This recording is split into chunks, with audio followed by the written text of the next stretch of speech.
Mataji. What are these things? What is? These are the maple leaves. I don't know, maple, what sort of leaf? It's a maple leaf, and these are the seeds of the maple leaf. Are they?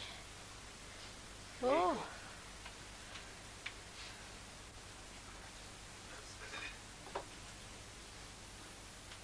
Oh, so much of Ganesha Tattwa in it, eh?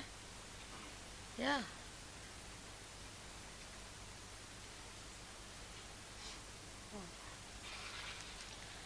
So,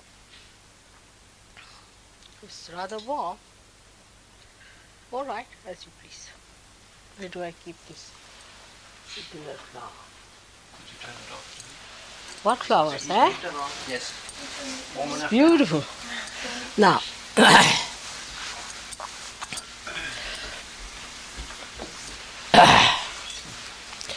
if you can get my handkerchief from my purse and my spectacles. Ask Masha to bring mother's purse down, please.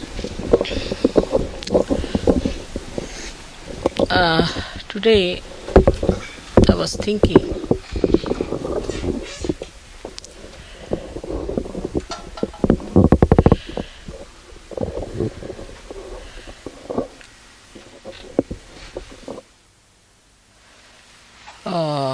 of talking or telling you about the Sahaja culture. Now we have formed the Dharma, Vishwa Dharma. But it must have a culture. So far in all the religions, there is no combination of religion and culture. No religion has. That's why everywhere you find different cultures.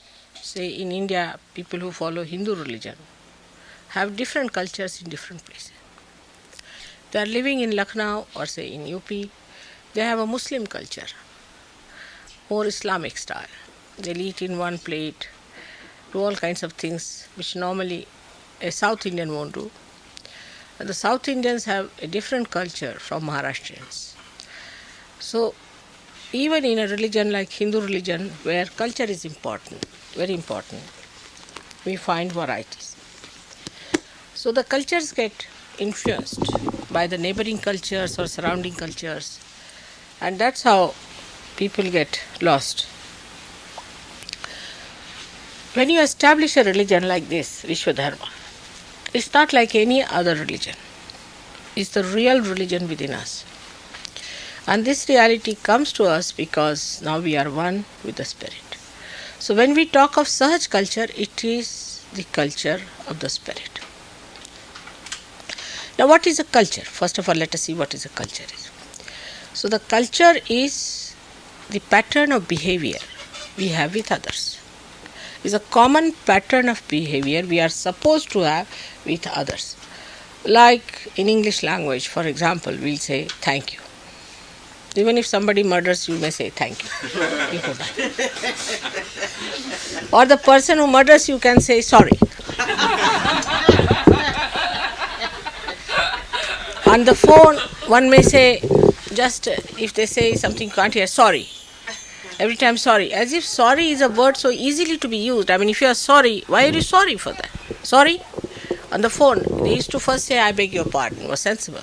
But now I find everybody, A to Z, says sorry. I mean, it has no meaning because what are you sorry about? Say sorry. For everything they are sorry. Or we can say in English language, when we speak, I'm afraid. See, it's very common. I'm afraid. What are you afraid of? The whole world is afraid of you. So this is the culture. What we talk of, any culture such becomes artificial. Is not spontaneous. Doesn't come from reality. It has no meaning. Sometimes it is pointless. Absolutely pointless to stick to certain cultures. So the culture of the Spirit doesn't change. It's universal and is higher than any other culture. Apart from that, it integrates all the essences of all the cultures. So it emanates from the Spirit. Now Spirit has two sides. One side which you see, the another you don't see, like the moon. The side you see is outside with other people, other Sahajogis, other people, other societies, which are not yourself. Absolutely. The other side you don't see is the relationship with God Almighty, relationship with your mother. If the other side is not all right, the behavioral side outside could become artificial, could become crooked and not such. So it's the other way around than any other culture. To know any other culture, what do we go? We see how they talk, what is their language, how they speak, how they behave, all the outside things we get. We must know thank you if we want to know English language. We must know thank you, please, all that. But if you want to know the Sahaja culture, you have to know your mother and you have to know God Almighty. The relationship between your mother and the God Almighty has to be absolutely perfect. Then there's no problem. But that the relationship, if it is not all right, you cannot have artificial Sahaj culture. That is one thing for sure. Artificial Sahaj culture is not all right. I would say that India has, in its basics, the culture of the spirit. India has. Because for traditions in India and for ages, people have been seeking the truth. Spiritually, they are endowed because of the saints. They are blessed specially because they have been seekers not of material things but of the spirit. Especially in Maharashtra, we should say, because the Kundalini is there, always like a magnet. People are attracted because Sri Ganesha, being the magnet, attracted towards God and spirit.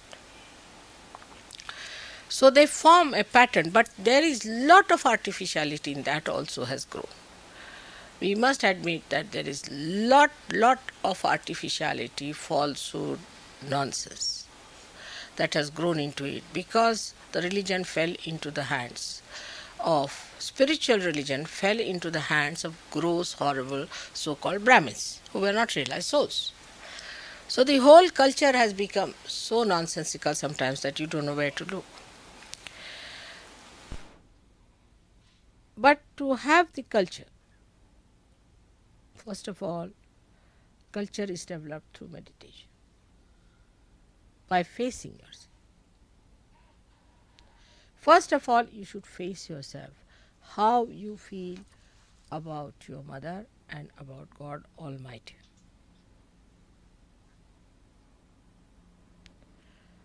First of all, how much liberty you take of your mother. How much take for granted your mother. She's a Mahamaya. Even the first Ma is difficult to understand.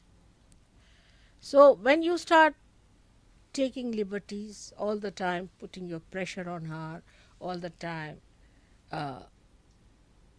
trying to attract her attention, her time, or writing letters, 11 pages, all that is one side.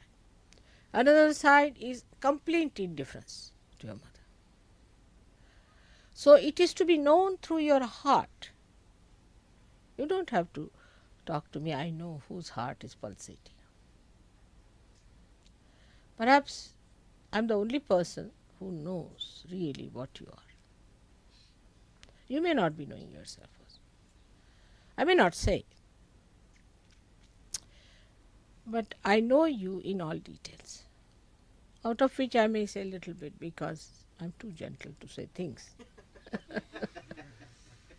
Because again of Sahaj culture. Because of Sahaj culture, I cannot say everything to you on your face. I'm correcting it, trying to correct it, correct it. If not possible, then I say to him. Then in that you have to also see how much worshipful you are. Some people, though they spend more time with me, remain with me, want to be with me, it is only when they feel surrendered also. So it should not be confused. If somebody is spending more time with me, you should not condemn yourself for that. It's all right. But how far you are surrendered is the point. Now, if you are surrendered, how do you see the surrendering in a person? You see, it has one side and the another is the expression. Say a person who is surrendered doesn't talk much to me, doesn't talk, listens, isn't it? Common sense. Listens. Even people who are very good, I've seen when I'm talking, they'll put in their own words in between. People who are very good, I should say. So the surrendering is not full. Then the time, they become very conscious of the time. Who has made the time? But the person won't come directly and tell me, but tell somebody else, go and tell mother she has to go at this time.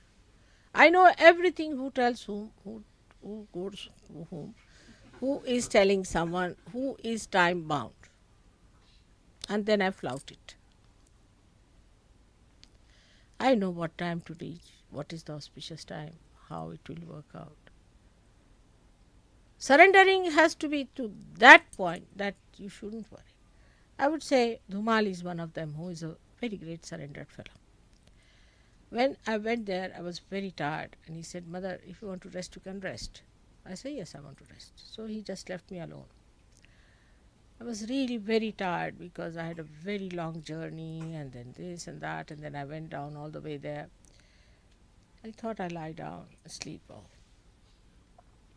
Of course, as I know that everything has to be done at right time, I just went down. And we had a program of my reception at one place in a village, and they were all waiting for me there.